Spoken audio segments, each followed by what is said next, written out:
Giordano Bruno es, sin duda, una figura de gran magnitud.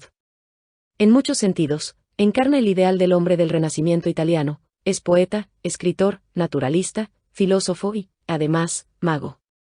Como mago del Renacimiento, Bruno se sumerge en el neoplatonismo hermético, una tradición que fusiona la filosofía neoplatónica con elementos de la magia y la alquimia. Para comprender la magia de Giordano Bruno, es crucial primero explorar su filosofía. Bruno fue condenado a la hoguera tras un prolongado juicio de 7 años por la Inquisición, uno de los más largos de la historia de la Iglesia. Su ejecución en Roma el 17 de febrero de 1600 marcó el final de una vida dedicada a desafiar las creencias establecidas, tanto en la Iglesia católica como en la enseñanza aristotélica que dominaba la academia europea de su tiempo. La Iglesia temía a Bruno, pues sus ideas desafiaban las bases del dogma católico y la enseñanza aristotélica que prevalecía en las universidades europeas. A pesar de su trágico final, Bruno se ha convertido en un símbolo de la libertad de expresión, la libertad de fe y la tolerancia, y aún hoy es una figura influyente, incluso en círculos como la masonería, que valoran estos principios. Para apreciar el contexto de su vida, es fundamental entender el panorama histórico de Italia y Europa en los siglos XVI y XVII. Italia estaba inmersa en una época de grandes transformaciones, al igual que el resto de Europa, que estaba marcada por la Reforma protestante y las tensiones que ésta provocaba. La Iglesia estaba en una posición defensiva, especialmente después del Concilio de Trento en 1563, que intentó reafirmar la ortodoxia católica en respuesta a la creciente influencia del protestantismo. Simultáneamente, la ciencia estaba avanzando con figuras como Nicolás Copérnico y Galileo Galilei, quienes presentaron teorías heliocéntricas que desafiaban el sistema ptolemaico vigente.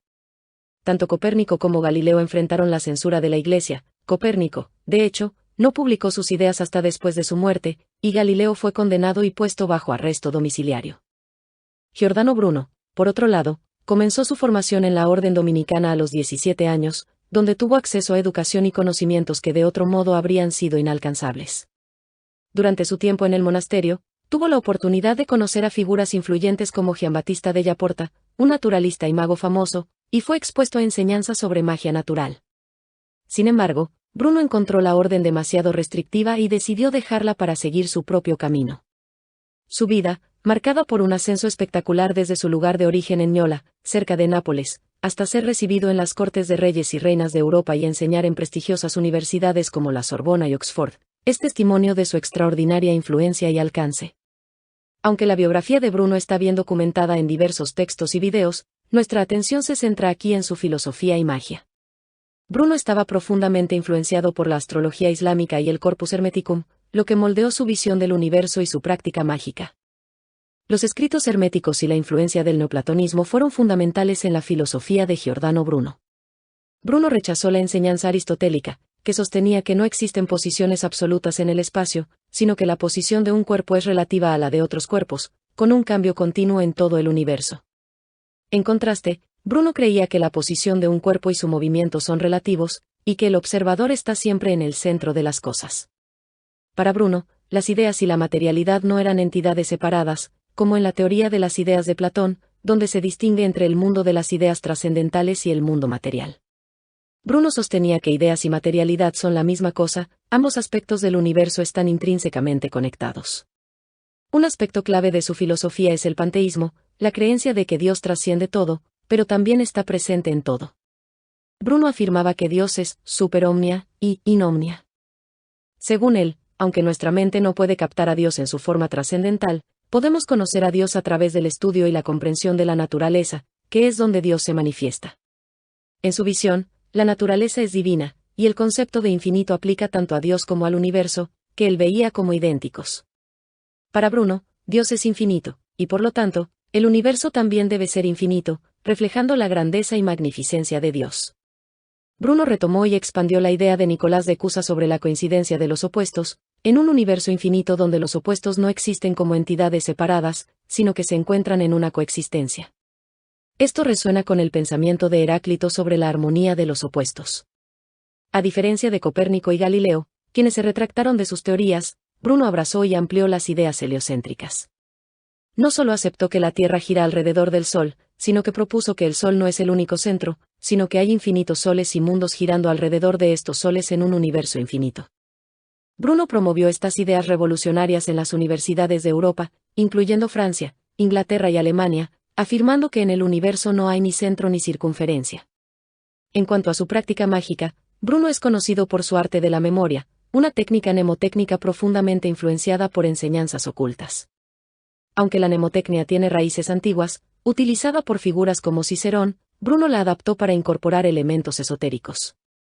Estas técnicas mnemotécnicas permiten almacenar información en la memoria a largo plazo de manera más directa, utilizando métodos que van más allá de la repetición cognitiva, al conectar información de manera más inmediata con la memoria. Esta práctica refleja su interés en la magia y el conocimiento oculto, integrando sus ideas filosóficas con su enfoque en la memoria y el aprendizaje. El arte de la memoria, según Giordano Bruno, se basa en la premisa de que cuanto más información podemos almacenar y memorizar, más conexiones podemos hacer, y por ende, nuestra mente puede expandirse y adquirir más conocimiento.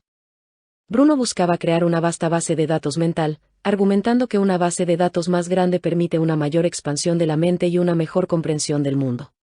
Aunque es imposible detallar en profundidad el arte de la memoria en un video corto, podemos ofrecer un resumen esencial.